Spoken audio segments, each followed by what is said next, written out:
नमस्कार। जगत नियंता ईश्वर को प्रणिपात के साथ विश्व के सभी भाई बहनों को जय जय कर्म ज्ञान। बहुत ही अद्भुत, विलक्षण, एक जादू समान वैज्ञानिक ज्ञान, एक ऐसी साइंस जो हमारी शांति, संतुष्टि और आनंद का एक अद्भुत विज्ञान। जीवन की पहेली को हम तभी सुलझा पाते हैं जब हम इस कर्मयोग के महाज्ञान को समझते हैं। जीवन तभी एक उत्सव के समान दिखता है जब हम इस चमत्कारिक कर्म ज्ञान का आचरण शुरू करते हैं। ईश्वर अपने आप हमारे अंदर प्रकट हो जाता है जब हम इस ज्ञान के प्रकाश से आलोकित हो जाते हैं। एक बहुत ही अद्भुत और विलक्षण, एक ऐसी साइंस जिसको समझने के बाद लाइफ अपने आप में, जैसे कहे ना, इस ज्ञान को समझ डाला तो लाइफ झिंगा डाला, फर्स्ट क्लास मस्त। हर पल पल पल जिंदगी अपने आप में, जैसे कहें कि आप उसको लव यू जिंदगी भी शब्द छोटा है, उससे भी अधिक इस जीवन से प्यार करोगे अपने आप। सुबह उठने से लेकर रात के सोने तक जिंदगी अपने आप में फर्स्ट क्लास मस्त दिखाई देती। क्यों? क्योंकि जब आप इस ज्ञान को समझ गए, इस ज्ञान को अपनाया, तो जिंदगी में दुख नाम की चीज नहीं है। हम अक्सर बार बार बोलते हैं और अक्सर लोगों को समझाने की भी कोशिश करते हैं कि दुख नाम की वस्तु इस संसार में नहीं है। तो अनुकूल और प्रतिकूल परिस्थितियां जो आपके कर्मों के अनुसार आपके सामने आती हैं। इस जीवन में एक ही सिद्धांत चल रहा है मनुष्य के लिए, और वो है लॉ ऑफ कर्मा, या ईश्वर का संविधान, या विधि का विधान, या कर्म ज्ञान, या कर्मयोग। तुम जैसे ही इसको समझ लोगे ना, समझने के बाद फिर कोई संशय नहीं रह जाना चाहिए। जैसे अक्सर मैथमेटिक्स का एग्जाम्पल देते हैं, अगर मैथमेटिक्स का सवाल समझा हुआ है, मल्टीप्लिकेशन आता है, तो उसमें कहीं कोई समस्या नहीं आने वाली कि कोई आप किसी से बोलो कि आपको पूछे कि आपको मल्टीप्लिकेशन आता है, बोले हाँ, तो अच्छा करो, तो बोले नहीं साहब इतनी लंबी संख्याओं का नहीं कर सकते। के साथ 2,85,99,999 का मल्टीप्लाई 7,96,90,999 से कर दो। नहीं साहब इतना लंबा नहीं कर पाएंगे। क्यों? कॉन्सेप्ट समझा है, तरीका समझा है, तो वो तो एक ही जैसा रहने वाला है। ऐसी जीवन की परिस्थितियां हैं, न छोटी और बड़ी से मतलब ही नहीं।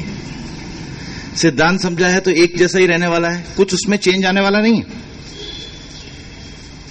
एक भी बात बार बार बोलते हैं कि उसमें चेंज आने वाला नहीं। अगर समझे हो तो कोई बदलाव आने वाला नहीं है। परिस्थिति छोटी हो बड़ी हो, सिद्धांत एक ही लगने वाला है। अभी टेबल 2 से 9 तक की ही मल्टीप्लिकेशन में अप्लाई होगी, 2 से लेकर 9 तक की। उसके आगे की टेबल का कोई मतलब नहीं है, मेहनत करने का कोई मतलब नहीं है उससे आगे याद करने का। कोई भी संख्या होगी 2 से 9 तक की होगी, 0 का मतलब तो 0 लगा देने का आगे। अभी कॉन्सेप्ट अगर समझो, 1 लाख मल्टीप्लाइड बाय 1 लाख, तो कॉन्सेप्ट समझो, 5 जीरो इधर, 5 जीरो इधर, 10 जीरो एक के आगे लगा दो और गिन लो। This is called concept science. ऐसे ही ये कर्म ज्ञान साइंस या कर्मयोग साइंस, जब तुम कॉन्सेप्ट समझे तो अपने आप खिल जाओगे।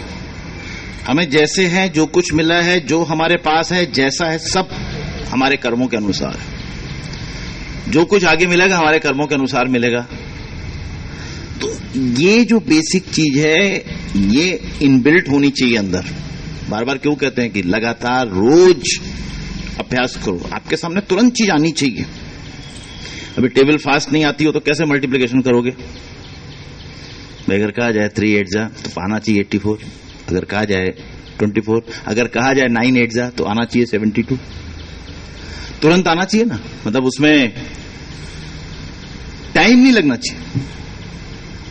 तो ये जो एप्लीकेशन ऑफ माइंड है कर्म ज्ञान के अनुसार, वो जीवन की परिस्थितियों में तुरंत आपके सामने आके खड़ा हो जाने। अभी शेर आए और आप डर गए, हम कह रहे गन नहीं है आपके पास, तो डर गया तो वैसे भी खा जाएगा।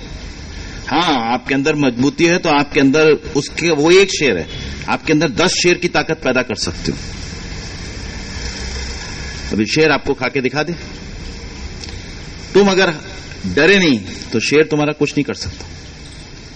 और अगर तुम डर गए तो वो खा जाएगा। वो तुम्हारी आंखों से पता चलता है, पहले आंखों में ही देखता है। वो ऐसे देखा, तुम ऐसे देखूं, देखो अपने आप, वो पीछे थोड़ा सा पैर करेगा अपने, और उसने ऐसे देखा, तुम अपनी आंखें झुका ली, समझ डर गया है, तो तुरंत दौड़ाएगा आपको। तो वैसे ही जीवन की परिस्थितियां, जीवन की परिस्थितियां, हा हा हा वाह ऐसे बोलो, आओ और आओ अपने को तो कर्म ज्ञान है, कितना आते हो, आओ देख लेंगे तुम्हें। हाँ, न महाकाल न काल, कर्मयोगी के लिए किसी का भी उसको डर नहीं। लेकिन इसका मतलब ये नहीं कि ईश्वर पर श्रद्धा नहीं, ईश्वर पे तो अगाध श्रद्धा है। कहने का मतलब सब कुछ उसी ईश्वर के संविधान और उसी विधान के तहत हो रहा है, इसलिए उसके ऊपर तो जबरदस्त श्रद्धा है। जिंदगी में जैसे कहे ना कि अगर आप इस जीवन को समझ गए, इस जीवन को जान गए, इस जीवन को पहचान गए, इस जीवन की साइंस को जान गए, तो आप दूसरों को रास्ता दिखाने लगते हो। रास्ता दिखाने के लिए कुछ करना नहीं है, रास्ता दिखाने के लिए अपना आचरण इस तरह होना चाहिए। दीपक बोलता नहीं, अपने प्रकाश से खुद ब खुद रास्ता दिखाता है, कुछ करता नहीं। अभी आपके अंदर से अगर आप प्रकाशित हो तो खुद ब खुद रास्ता दूसरे खुद ब खुद देख लेंगे। अभी आपको बताना क्या है कि ये अपनाओ, वो नहीं अपनाओ। जब तुम्हारे अंदर चेंज है तो लोग खुद जानने की कोशिश करेंगे कि तुम्हारे जीवन में इतना परिवर्तन, इतना बदलाव कहां से आया। ये जो चीज है ये इंपॉर्टेंट है। और इसीलिए जो कहते हैं कि जो लाइनें हैं रोज, मतलब कर्म योग की, आरती की या कर्म ज्ञान की एक मास्टर लाइन्स, मास्टर लाइन्स मतलब उसको रोज सुबह उठ के कोई भी मंत्र उंत्र पढ़ते हो उसके बाद पढ़ो, पहले ये लाइनें बोलो कि है ये अद्भुत विज्ञान, इसे एक बार समझो, जीवन के आनंद का फिर उत्सव तुम देखो।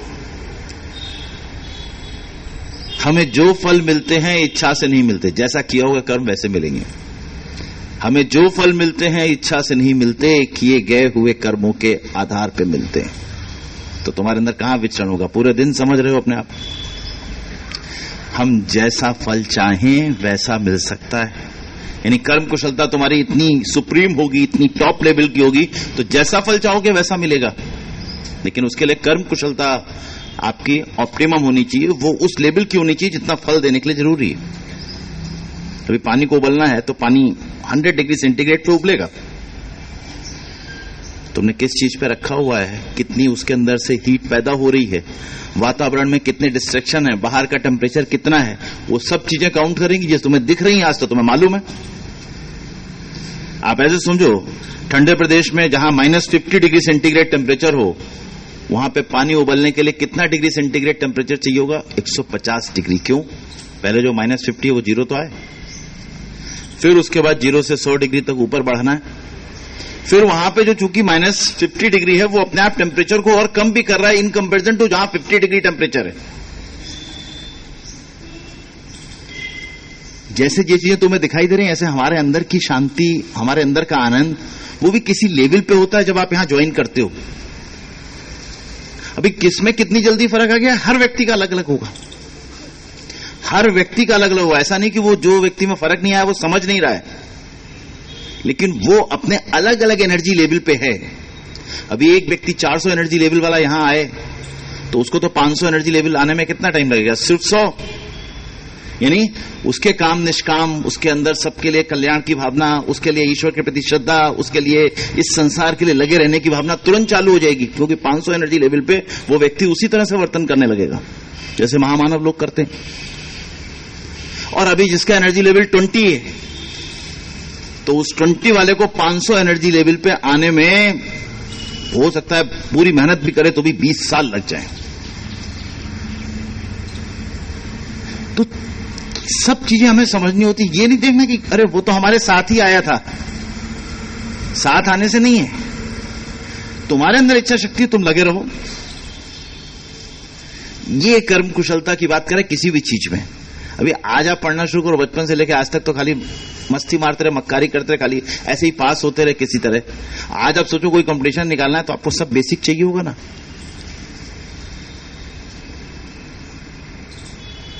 अपने आप आपको सारी बेसिक चीजें, ज्योग्राफी, हिस्ट्री से लेके chemistry, zoology, botany, computer science सब चीजों के बेसिक तो मालूम होने चाहिए ना।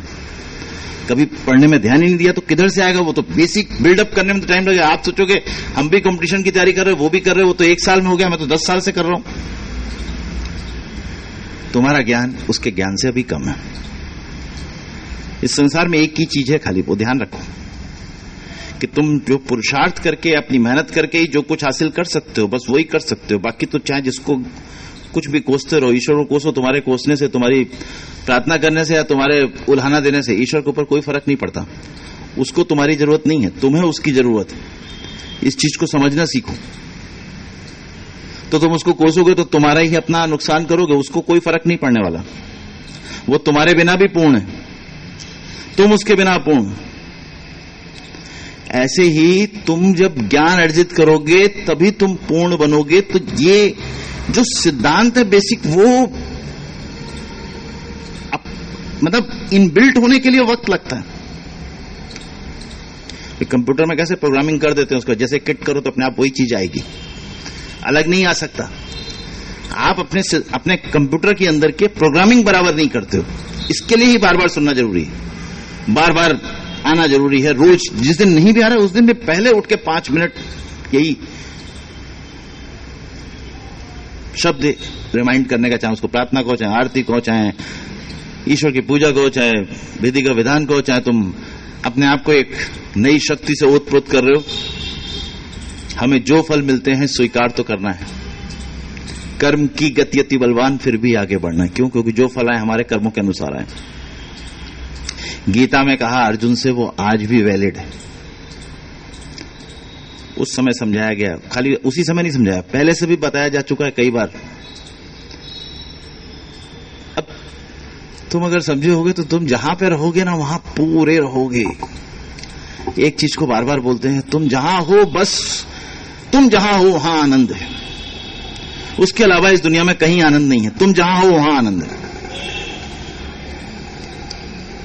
तो क्यों नहीं एक बार कोशिश करते हो अच्छे से समझने की? गीता में कहा अर्जुन से, वो आज भी वैलिड है। जब तुम इसको समझो तो जीवन उत्सव है। तुम आए खाली हाथ, जाओगे खाली हाथ, तो क्यों ना करें एंजॉय इस अद्भुत लाइफ का। है ये अद्भुत विज्ञान, इसे एक बार समझो, जीवन की पहेली का हर हल तुम्हें मिल जाएगा। अब इन शब्दों में सब चीज आ गई है, इसलिए बोलते हैं कि ये आराम से आप बोल सकते हो। कई बार क्या होता है, सुबह उठ के सोचते हैं बोलना क्या है, तो हमने तो नियम बहुत बार तुरंत याद ही नहीं आते कुछ, कि कौन सा नियम, कौन सा याद करें।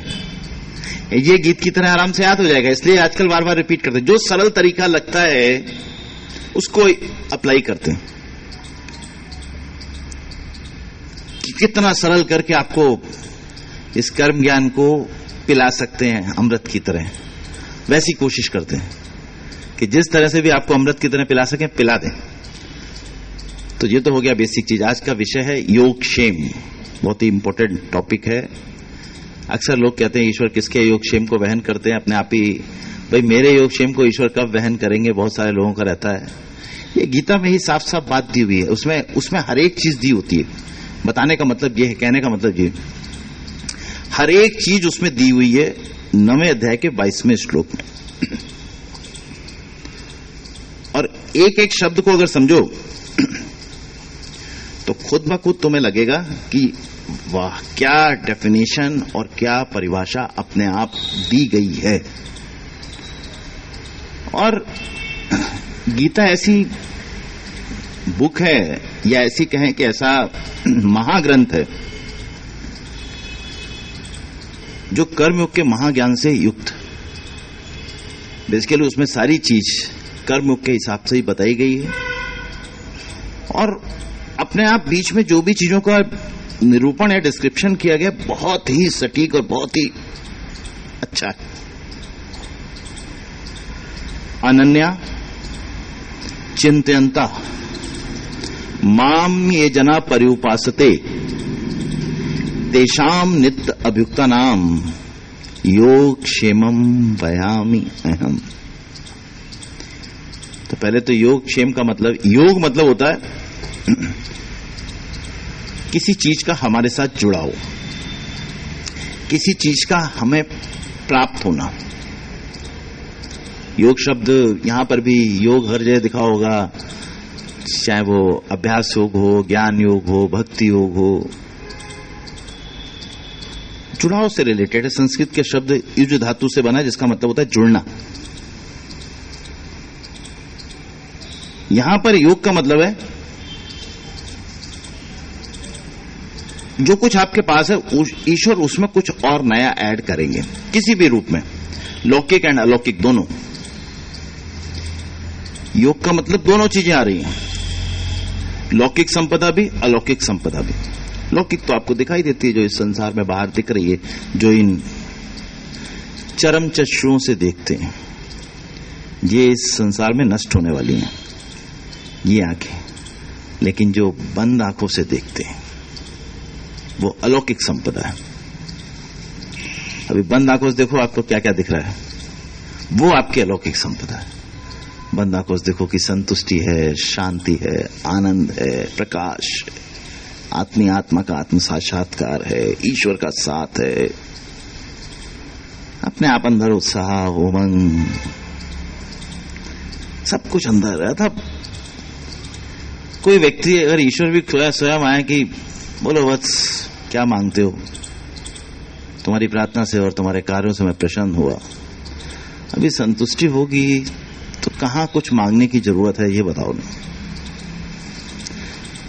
क्यों? क्योंकि इस जग की सारी चीजें हम यहीं पर छोड़ के जाने वाले हैं, और कोई ऐसी वस्तु नहीं है कि जिसकी हमें जरूरत है, और वो हमें देगी क्या?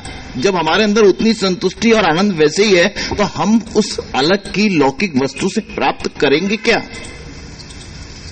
आप ऐसे सोचो ना, वो लौकिक सुख हमें देगा क्या? कुछ उसके अंदर ताकत ही नहीं कुछ हमें देने की।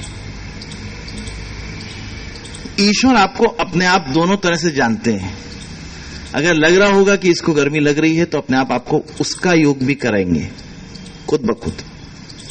अपने आप आपको लग रहा होगा हाँ इसके मन में ऐसा है, तो गाड़ी बंगला भी देंगे, लेकिन साथ साथ अलौकिक चीजें भी देंगे। वो अपने आप योगक्षेम मतलब वो खुद वहन कर रहे हैं। दोनों चीजों में अंतर है। तुम भले मांगते रहो, तुम्हारे अंदर पात्रता नहीं, कौन सा मिल जाएगा। तुम मम्मी पापा से बहुत बार कई चीजें मांगते हो, दे देते हैं क्या? पत्नी कई बार पति से मांगती, दे देता पति? क्या नहीं देता? उसके बाद ही नहीं देगा कहां से। तो बड़ा सिंपल सा चीज है। लेकिन ईश्वर तो खाली इच्छा मात्र से उनके सब काम होने लगते हैं। उसको उन्होंने जिसको देने की सोच ली वो तो हर चीज दे देंगे। अब तुम्हारी इच्छा है लेकिन तुम्हारे अंदर पात्रता नहीं है, तो तुम्हारे योगक्षेम को वहन नहीं कर रहे। तुम्हें लक्ष्य है जो रहा हो, तुम जो बाहर दिखाते हो वो काम नहीं आता। तुम जो भाव वही बोल रहे थे, भाव के भूखे हैं भगवान, भाव के भूखे। पिछली बार कितना अच्छा संडे को जो लोग थे सब रहे होंगे, तो कितना अच्छा प्रार्थना की। शबरी के भाव अनुसार जो ईश्वर उसके घर विराज सकते हैं, आ सकते हैं, और उसके जूठे बेर भी खा सकते हैं। दूसरी चीज उसकी तपस्या और उसकी चीज को देखो कि रोज वो कितना लंबा झाड़ू लगाती थी, फूल बिछाती थी, बेर चुन के लाती थी, अपने घर को सजाती थी, खुद नहाती धोती थी, फर्स्ट क्लास परफ्यूम डाल के बैठती थी कि कब आएंगे राम।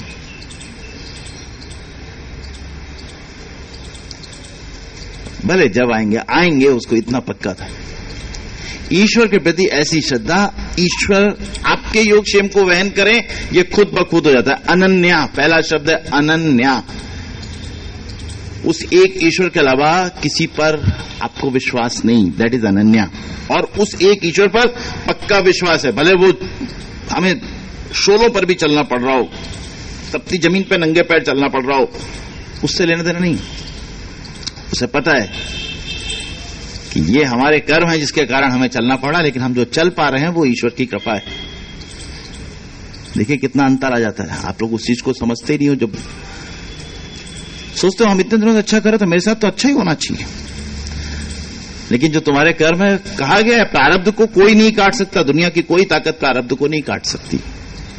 और इसीलिए तुझे बनाया है जिससे देखे आदमी कि ये इतना अच्छा हो के भी दुखी क्यों है, जानने की कोशिश करे। साथ में किताब नहीं दी, जैसे बाकी चीज के साथ के तो बुकलेट साथ में निकलती है। आप कोई भी गैजेट्स खरीदो, माइक्रोवेव खरीदो, टीवी खरीदो, फ्रिज खरीदो, कोई और वॉशिंग मशीन खरीदो, घर घंटी खरीदो, कुछ भी खरीदो, उसके साथ बुकलेट आती साथ में, हाउ टू ऑपरेट इट। लेकिन एक ही चीज ऐसी है कि जो मनुष्य इस संसार में पैदा होता है उसके साथ बुकलेट नहीं आती है। ये बुकलेट अलग दी गई है, इस संसार में अवेलेबल है। वो बुकलेट तुम्हें खुद खोजनी है, और इसीलिए इसका नाम कह दिया गया माया। जगत में आया, जगत की माया में भटक गया, भूल ही गया कि किस लिए आए थे और क्या हमारा उद्देश्य है। सबसे बड़ी इंपॉर्टेंट चीज, उलझने के लिए ईश्वर ने नहीं भेजा, उलझ हम खुद गए। और ये जो जैसे ही चीज है कि हम उलझ गए हैं, बस वैसे ही फिर तो जैसे मकड़ी जाला खुद बुनती है, उसी में उलझ जाती, वैसी है। जो संत महात्मा ये बोलते हैं कि संसार मिथ्या है, वो भी बराबर नहीं बता रहे। लोग समझ इसलिए नहीं पाते। और इतना खरा दिख रहा है अच्छा खासा, तो मिथ्या कहां से हुआ? जिन्होंने खुद ईश्वर का अनुभव नहीं किया वो भी ईश्वर की अनुभूति कैसे बता सकते हैं? क्योंकि वो तो सुनी सुनाई बात को बोल रहे हैं जो उन्होंने वेदों में या बाकी जगह ग्रंथों में पढ़ी है। जिसने खुद अनुभूति की है वही बता सकता है कि आपके जीवन को निखारने के लिए बेस्ट में बेस्ट क्या है। तो जब तुम उस ईश्वर पर जिसके कारण ये संसार चल रहा है, तुम उसे किसी भी नाम से पूजो, उसने अपने नाम निर्धारित नहीं किए, वो तुमने निर्धारित कर दिए। संसार को बांटने का कौन काम कर रहा है? तुम लोग कर रहे हो, जो इस संसार में कर्म ज्ञान को समझ नहीं रहे। तुमने बना दिए अली और बली और मचा रहे हो खलबली। वो तो बेचारा एक ही, किसी नाम से नहीं है, ईश्वर, परमात्मा, वाहे गुरु, जगत गुरु, जो चाहो उसको कहो। तो किधर है परेशानी? तुम अपने आप ले लेके माइक निकल रहे हो, कहीं कीर्तन बजाते हुए निकल रहे हो, कहीं शोभा यात्रा निकाल रहे हो, कहीं रथ यात्रा निकाल रहे हो, कुछ कर रहे हो। अरे उसको कुछ फर्क नहीं पड़ता है, सबके लिए भले के लिए काम करो। वो चाहता है तो वो तो कर नहीं रहे। हर कोई आदमी जैसे नहीं, मेरी कमीज तुम्हारी कमीज से सफेद ज्यादा, तो वैसी हर कोई, मेरा धर्म तुम्हारे धर्म से बड़ा ज्यादा। अभी तुम्हें धर्म क्या दे रहा है? बिना बात के वैमनस्य की भावना पैदा करो। ईश्वर से उतना दूर जा रहे हो, उस परम पिता परमेश्वर से दूर जा रहे हो। सबके बीच सामंजस्य बनाने की कोशिश करो। सबके अलग अलग, अभी जब से व्यक्ति अलग है तो पहनावा अलग होगा, भाषा अलग होगी, तरीका अलग होगा, मानने का तरीका अलग होगा, माता पिता के सम्मान करने का तरीका अलग होगा, ईश्वर के पूजने का तरीका अलग होगा, ईश्वर को मानने का तरीका अलग होगा। लेकिन है तो हम सबका परम पिता एक ही ना। तो काय को झगड़ते हो?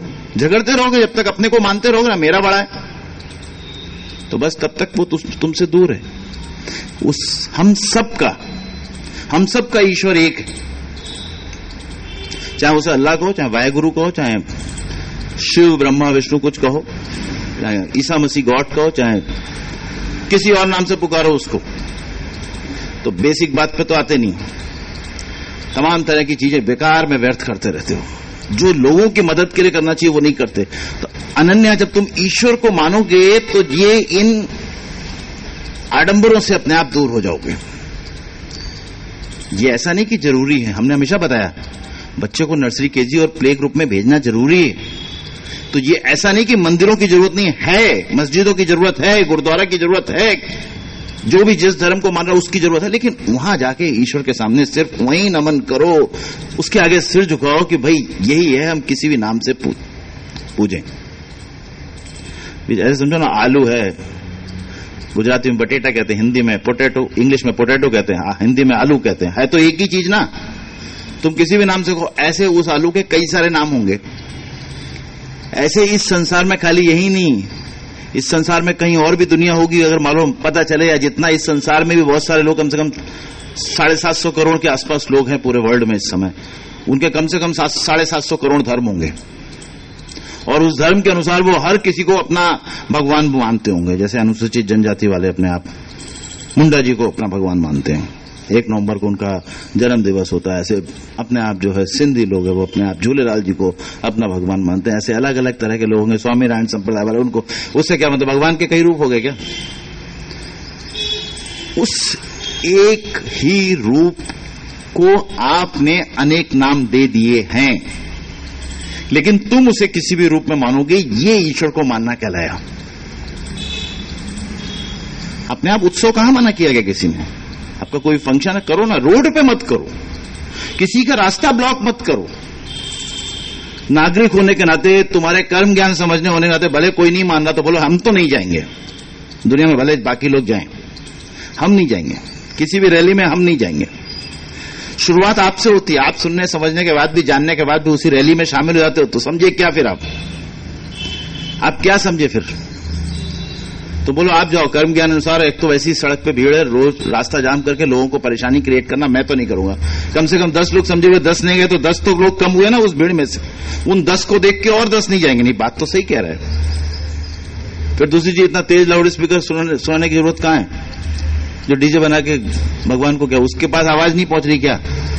खाली अपने को सुना रहे हो और जो वैमनस्य की भावना दूसरों में पैदा कर रहे हो। तुम्हें पहली बात तो शोभा यात्रा निकालने की जरूरत कहां है?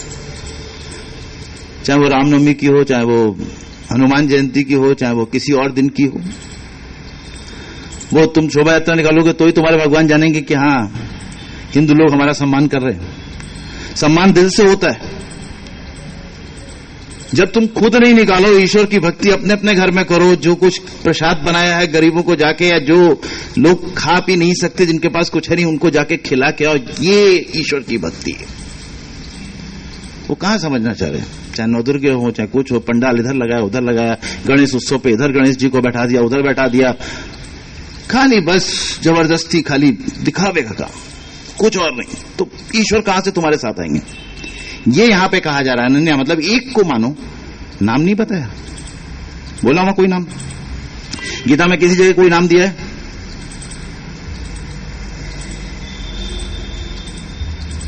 कृष्ण तो अपने आप एक ईश्वर का स्वरूप बन के आए थे। आप लोगों ने ही कृष्ण को कृष्ण का नाम देके उनको भी पूजने लगे, और वो जो कहना चाह रहे थे वो तो किनारे ही चला गया।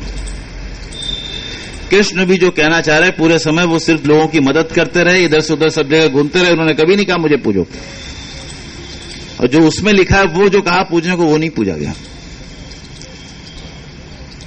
उसमें कहीं ये नहीं बोला गया कि मेरी पूजा करो। उसमें लिखा है या इमं परम गुहम मम भक्तेषु अभिदास्यति भक्तिम मयि पराम कृत्वा माम एव ऐष्यति अशंस्य। 18वां अध्याय 68वां श्लोक।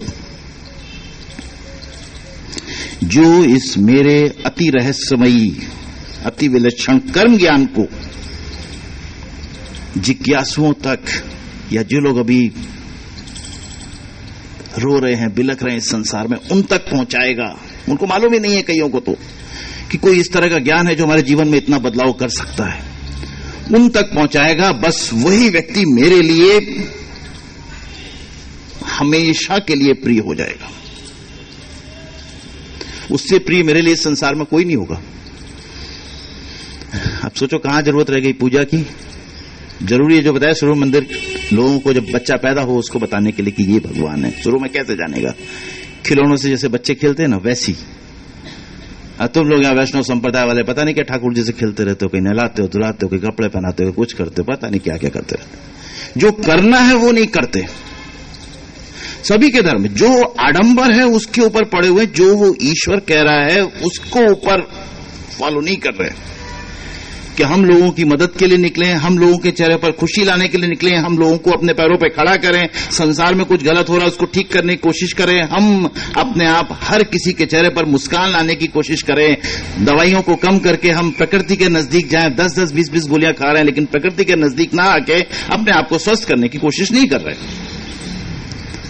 गोली चाहे जितनी खिला दो, कब्जियत हो तो उसकी गोली, गैस है तो उसकी गोली, नींद नहीं आ रही तो उसकी गोली, दर्द है तो उसकी गोली, सब चीजों की गोली खाते रहो।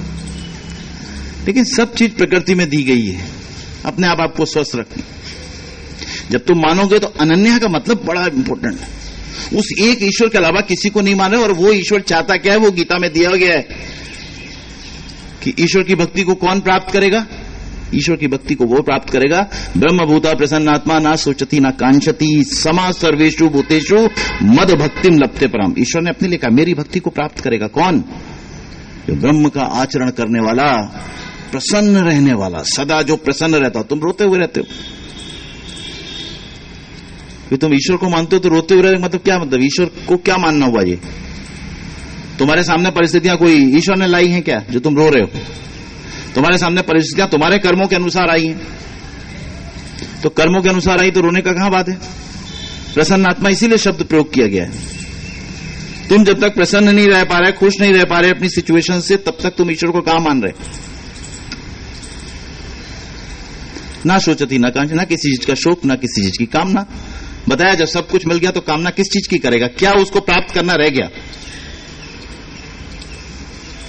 उसको चाहिए क्या? और शोक किस चीज का करेगा? क्या ऐसा चला गया जो कायम उसके साथ रहने वाला था? किस चीज का शोक करेगा? ऐसे सोचो ना। वैसे भी संसार में अकेले आए थे, जाना अकेले है। जो हमारे साथ जितने दिन का है वो अपने आप जितने दिन का होगा उतने दिन रहेगा ही रहेगा, और अगर हमारे साथ उतने दिन का साथ नहीं है तो उसके बाद वो हटेगा ही हटेगा। तो शोक किस चीज का करेगा? कामना किस चीज की करेगा? जब कुछ अप्राप्त नहीं है उसको, जब सब कुछ प्राप्त है तो किस चीज की कामना करेगा? समा सर्वेषु भूतेषु, सब प्राणियों के लिए एक प्रेम की भावना उसके अंदर होगी होगी ना। प्रेम अपने लिए कुछ नहीं चाहता, सिर्फ देना जानता बस। जब ऐसा है तो उसको, उसी को ईश्वर प्राप्त होते हैं। अनन्या चिंतनता मतलब चिंतन, चिंतन मतलब उस ईश्वर का चिंतन कब करोगे? जब तुम्हारे अंदर ये विशेषताएं होंगी। कहने का मतलब विशेषताएं अलग से भी बता रहे हैं ऐसा भाई, इधर खाली चिंतन करने मतलब खाली उसका ध्यान करते रहने से नहीं, ये विशेषताएं होनी चाहिए जब ईश्वर की भक्ति को प्राप्त करोगे। विशेषताओं के अलग तरीके दिए हुए हैं, ये मिलेंगी तब ईश्वर की भक्ति को प्राप्त करोगे, यानी तब ईश्वर आपको भक्त मानेंगे। अभी भी योगक्षेम उनके हाथ में है अभी भी, लेकिन हां अब भक्त की कैटेगरी में आ गए। मद भक्तिम लप्ते पराम। ये तो माना कि हां ये जैसा चाह रहे हैं वैसा कर रहा है। अब कहीं नहीं कहा शोभा यात्रा में तुम शामिल हो, लिखा कहीं नहीं लिखा हमारे बड़े बड़े हवन यज्ञ और ये सब करो। यज्ञ जरूरी है, बताया ना, सृष्टि के कल्याण के लिए, लेकिन वो रास्ता रोक के नहीं, किसी शोर मचा के नहीं, किसी दूसरे के ऊपर वॉइस पोल्यूशन करके नहीं।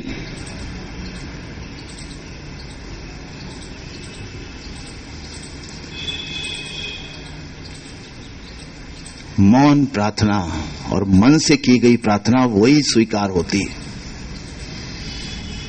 बाकी हनुमान चालीसा जोर से डीजी पे लेके निकल जाओगे तो क्या हनुमान जी आ जाएंगे, एक गदा और मारेंगे पीछे से आके कि मैं अपने हृदय में छाती फाड़ के भगवान को दिखाता था, तू गा के दिखा रहा है।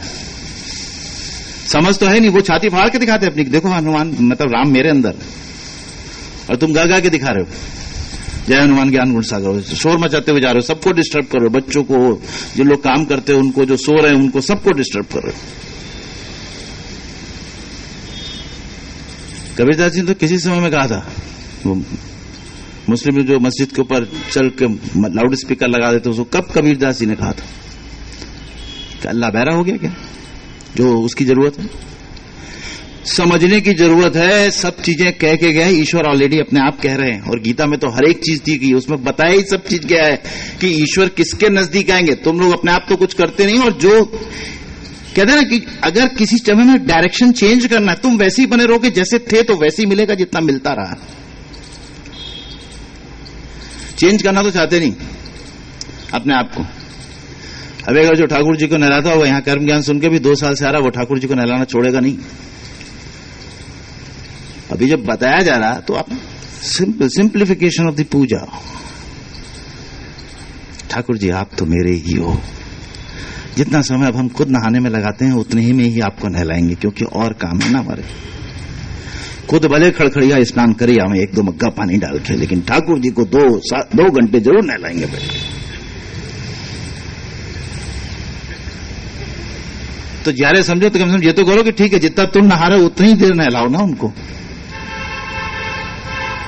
जितना तुम कपड़े पहन रहे हो उतने ही पहनाओ ना उनको, जितना तुम परफ्यूम लगा रहे हो उतना ही लगाओ ना उनको, और जो तुम खा रहे हो वही भोग लगाओ ना। कईयों को 56 तरह के भोग लगाएंगे लोग। जो समाज के लिए करना है वो नहीं कर रहे हैं। जो शोक संतृप्त लोग हैं उनके लिए भी मानवता आपको ही दी गई है। जो सीखा हुआ उसी के लिए ईश्वर ने कहा है सत रज और तम से युक्त, इसीलिए ये दुनिया है कि जो अपने खराब फल भोगने के लिए आए उनको भी मदद करो उन फलों को भोगने में, उनको सिखाओ समझाओ कि जो आए वो भोग रहे, लेकिन अब तो ठीक हो जाओ। तो अनन्या चिंतनता मां में जना पर्युपासते, ये चिंतन का मतलब यही, जो ईश्वर चाहते हैं उसका चिंतन, जो इस तरह से मेरी पूजा करते हैं। अनन्या चिंतनता मां में जना पर्युपासते तेषाम नित्य अभ्युक्ता नाम, वो जो लोग हैं जो नियत मेरे में लगे हुए हैं, पूजा करने से नहीं रिलेटेड। फिर से बता रहे हैं, उसको तुमने मान लिया, ईश्वर को जान लिया, जगत कल्याण के लिए जैसे वो निकले थे, कहीं एक जगह बैठे थे क्या? तुम अपने जीवन में बहुत सारे कष्ट करते रहते हो। कृष्ण के जीवन को देखो तो अपने आप कारागार में पैदा हुए, जेल में, कोई दिमाग में भी नहीं लाता कि जेल में कौन पैदा हुआ तुम लोगों में से। दूसरा, पैदा होते ही मां बाप से अलग कर दिए गए, जहां गए वहां पर भी उनके पीछे पीछे कंस मामा ने मारने के लिए दूध भेज दिए। फिर जहां रहे वहां पर भी कुछ ना कुछ चीजें सबकी सॉल्व करते रहे। अपने लिए एक भी दिन जिए नहीं, सबके लिए जीते रहे, खुद के लिए एक भी दिन नहीं जिए। द्वारिकाधीश होने के बाद भी द्वारिका से बाहर ही रहे और पूरे विश्व के कल्याण के लिए लगे रहे। ये नित्य अभ्युक्ता नाम का मतलब ये है, जो ऑलरेडी दिखाया गया है। भागवत सप्ताह बैठेगा तो बहुत सारे लोग जाएंगे उसमें, लेकिन वो जो कृष्ण करके गए करने की कोशिश नहीं कर रहे, तुम्हारे नजदीक कहां से आएंगे? तुम पुकारते तो हो उनको, जैसे क्या हर चीज का business. Oh my God film में बड़ा अच्छा दिखाया, किसी को भी उठा के भगवान तुरंत तैयार कर दे, बैठा देते हैं। क्यों? वो एक आइकॉन है ना अभी बिजनेस के लिए, फर्स्ट क्लास, जैसे मॉडल टाइप का एक नया भगवान आया, मॉडल भगवान का नया मॉडल निकला है, बैठा दिया उसको कहीं पे भी, कुछ भी करके, कोई भी माता का नाम दे दिया, कोई देव का नाम दे, कुछ ना कुछ नया। नहीं, माताएं कहां से रोज पैदा हो रही हैं? कुछ ना कुछ नाम दे देते तो तुम ही लोग, और बैठा देते। अभी ईश्वर एक है, तुम उसको किसी भी नाम से पूजो, वो तुम्हारी प्रार्थना को, पूजा को सुनने वाला है, वो तुम्हारे लिए लगने वाला है, तुम्हारे योगक्षेम को वहन करने वाला है।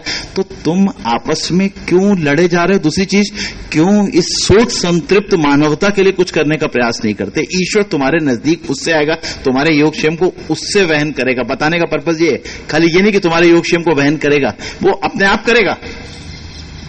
तुम लाख चाहो, तुम पूरे दिन उसकी पूजा करो, नहीं करने वाला।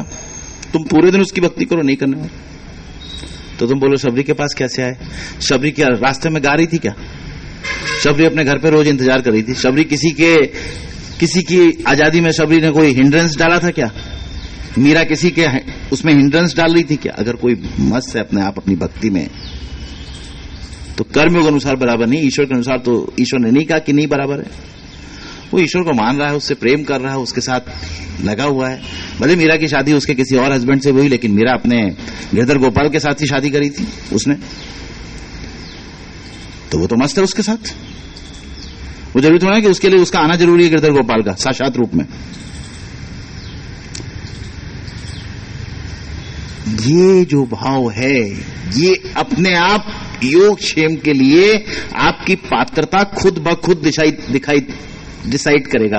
तो योग जैसे पहले बताया था कि चीजें नई मिलेंगी, क्षेम का मतलब है जो है उसकी देखभाल करेंगे ईश्वर, यानी वो जाएगा नहीं आपके पास से। अब जाएगा का मतलब जैसा ना आप खुद भी चले जाओगे तो कोई ऐसा थोड़ा ना कि आपके मम्मी हो तो आप बोलोगे कि नहीं अभी हमारे योगक्षेम को वहन करे, वो तो शरीर की उम्र है, जाएंगी ही ना। पिताजी हैं तो उनका जितना आयुष होगा उसमें जाएगा। अभी माता पिता तो ठीक है, अधिक उम्र के, अपने साथ का भाई हो, बहन हो या अपना बेटा हो, अगर उसकी आयुष कम है तो जाएगा ही अपने को छोड़ के। अगर उसकी आयुष 20 साल की है तो अपने को छोड़ के जाएगा ही जाएगा। अब तुम समझे नहीं होते तो तुम बिलखते रहते हो, रोते रहते हो। तुम समझे हुए तो मालूम है कि उसकी आयुष ही इतनी है, उससे किसी के प्रति प्रेम कम नहीं हो जाता। योगक्षेम ईश्वर खुद वहन करेंगे। उन्होंने कहा योगक्षेमम वहामि अहम, मैं वहन करता हूं। तुम उस चीज के लिए ईश्वर को फोर्स नहीं कर सकते। तुम्हारे अंदर पात्रता आएगी, और पात्रता कर्म ज्ञान से ही आती है। तो खाली शब्द नहीं है ये, जब इस तरह का आचरण होगा, जब इस तरह की चीज होगी। अभी जीते जी माता पिता का कोई सम्मान करे नहीं, मरने के बाद उसके भंडारे में लाख लोगों को बुलाए, तो ये खाली अपना गुणगान कर रहे हो, किसी माता पिता की सेवा नहीं कर रहे। जिन माता पिता की आंखों में आपकी वजह से आंसू आने नहीं चाहिए थे, उनको तुम वृद्धाश्रम में छोड़ा है और अपने घर में ठाकुर जी को पूज रहे हो, तो ये ईश्वर पूजा तो नहीं कहलाए, ये तो आडंबर कहलाए। अगर आपके घर में आपके माता पिता आपसे खुश नहीं है और फिर तुम कहीं पर भी दान दे रहे हो, भक्ति कर रहे हो, कुछ ईश्वर की पूजा कर रहे हो, वो पूजा किसी लायक नहीं, किसी काम की नहीं है। पहले तो तुम्हारी वजह से तुम्हारा सर्वस्व चला जाए ना, तो भी माता पिता के चेहरे पर खुशियां आनी चाहिए। तुम इस संसार में अगर किसी एक व्यक्ति का भी सम्मान नहीं कर सकते जिसने तुम्हारे लिए सब कुछ किया, उस माता पिता का, तो तुम दुनिया में कभी किसी के नहीं हो सकते। ईश्वर के तो बहुत दूर की बात है। ईश्वर तुम्हारे योगक्षेम को कहां से वहन करेगा? स्वधर्म की बात गीता में हर जगह की गई। स्वधर्म का पालन नहीं करे, जैसे भी हो। हमारे चुनने की स्वतंत्रता नहीं थी माता पिता को, हमारे प्रारब्ध अनुसार हमारे माता पिता मिले हैं। तुम्हारे समय जब चुनने की स्वतंत्रता एक दी गई है, उसमें भी चुन के तुम कौन सी तोपें मार लेते हो। शादी खुद चुन के करते हो और उसके बाद अगले दिन से अलग होने की कोशिश करने लगते हो। जिसके साथ हो उससे संतुष्टि नहीं हो। संतुष्टि तो तब मिलेगी जब तुम्हारे मन में संतुष्टि होगी, बाहर संसार में कहीं संतुष्टि नहीं है। तो इस चीज को समझने का भी तो प्रयास करो ना। जब समझने का प्रयास करोगे तब ईश्वर खुद ब खुद योगक्षेम को वहन करेंगे। और जब वो वहन करेंगे तो आपको कहां फिक्र है, खुद आपको लग जाएगा कि आप हमारे योगक्षेम को अपने आप ईश्वर वहन कर रहे हैं, क्योंकि जो चीजें हो रही हैं दैट इज अनबिलीवेबल, खुद ब खुद। तो इसलिए अच्छे से कर्म ज्ञान सीखो, अच्छी प्रकार से जो बताया है मानवता के कल्याण के लिए लगो। आपका कोई कार्य किसी के लिए बाधा या अवरोध स्वरूप नहीं होना चाहिए। आपकी किसी भी चीज से किसी दूसरे को परेशानी नहीं होनी चाहिए। अपनी कोशिश ये रहनी चाहिए, ना कि अपनी कोशिश ये रहे कि नहीं हमें तो ये करना है, भले दूसरे को परेशानी हो। दैट इज नॉट अ ईश्वरीय कार्य। सबके कल्याण के लिए, खुद का कल्याण के साथ सबके कल्याण के लिए सोचो। देखो अपने आप आपके साथ ईश्वर न केवल आ जाएंगे बल्कि हर समय आपके योगक्षेम को वहन करेंगे। इसलिए कर्म ज्ञान अच्छी प्रकार से सीखो और हर समय मस्त रहो। धन्यवाद।